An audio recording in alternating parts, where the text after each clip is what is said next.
Boom, we're back and we're going up against the most difficult opponent I've ever had on this channel, the American legal system, as I'm going up against Christian, a purple belt, and cop. It's been years since I've had police brutality on my channel and the outcome was hard to watch, so let's see if I can switch the narrative. Now Christian's like a 250-pound guy, so dragging him down to the mat with a single leg was difficult to do, but the second I did it, I immediately start working my passing by shoving my head into his chin. Now I shove my head into his chin or into his cranium because I know he isn't going to want it, he's going to push me away. When he pushes me away, this gives an easy opportunity for me to attack his feet. Once I can scoop the ankle guillotine, I just need to throw my hips and arms into it and it's an easy finish. There's no real secret with this submission. I finish it on so many people, you just gotta put your feet on their hips so they can't plant their foot on the mat, crank with all your muscles, it's gonna be an easy tap. Anyway, back to the real roll. I have this 275-pound behemoth on his feet and I try and use the same single leg takedowns before to drag him down. Sure, I get the job done by running the pipe, but he catches me in a Kimura trap at the same time and I'm in danger. Or at least I like to think that, but he's just a purple belt so he doesn't have the same control as other people I've competed with and I can just rip my arm out of the Kimura,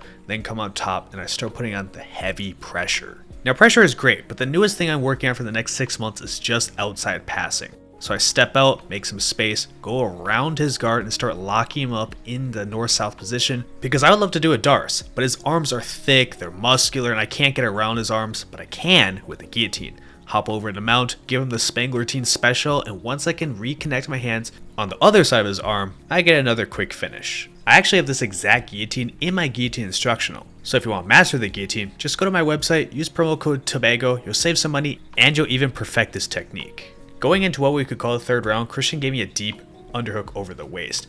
I'm going to whip all 300 pounds of him to the mat, showing off why I'm also a collegiate wrestler, pass his guard instantly, and crushing him in side control. From a position like this where I have a deep chest to chest and side control, you're probably thinking you should go to mount or take his back to get an awesome submission.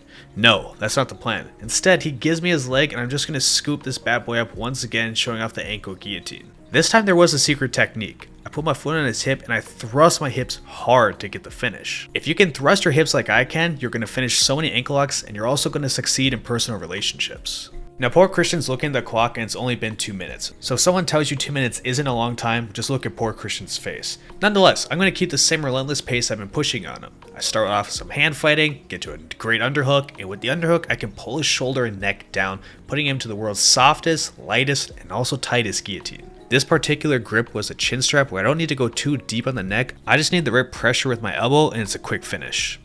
It's at this point you're probably wondering if I'm going to take it light on him. The answer is no. I kick his leg so he'll have to balance his weight and this gives me a perfect opportunity for the lat drop. Notice how I lift his foot and he has to replant it on the mat. I steal his momentum and kick him over instead of just pulling him on top of me, and that's how I accomplish the lat drop. Now I feel a little bit bad that I'm not showing you guys how much of a guard he has because every time he gets to a position where he has to defend, I crush it. I go for the side smash, then I use a knee cut to get all the way through, and he's already working on side control and trying to recover his guard. I just think it's more entertaining when putting more energy out there for a filmed role, so I go straight into another guillotine, locking up his neck. I'm going to throw the leg over just like we saw earlier, and once I get to mount, he has nothing else he can do other than the tap.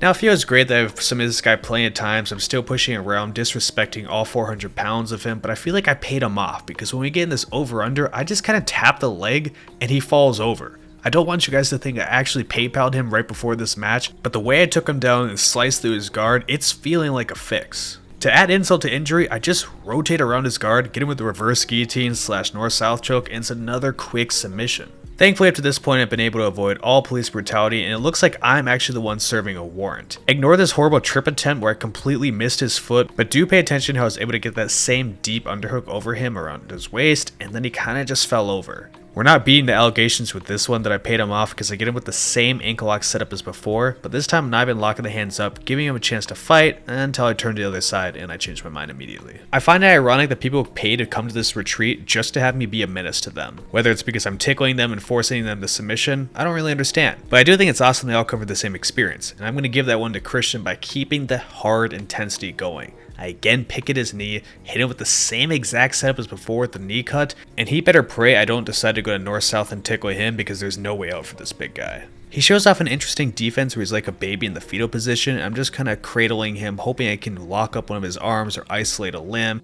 I don't really know what his defense was from here, but as he turns into me, I have this great idea to give him the cop specialty. It's not even allowed to be used in the US anymore, but I first go to knee mount, then I go to reverse knee mount, otherwise known as putting the knee on the neck. It's a horrible position to be caught in. You can easily choke somebody out with just one knee, and I'm using it as an opportunity so I can grab onto his arm. Once I throw the legs over his arm, I can start to pry it by going for a bicep slicer till it gives me the armbar and lets out a verbal tap. Unfortunately for him, that submission was right on the buzzer, so he has no way to redeem himself, and I'm going to have to take the blue stripe off of his flag just for his performance. That was absolutely brutal, but my biggest takeaway is I'm a police officer, gotta keep training, gotta stay in the fight no matter what. He wouldn't stop resisting, so I treated him how a real cop should. Put him in bad positions, twisted him up, choked him whenever I wanted to. I should be working his job. I'm gonna give Tyler my badge now.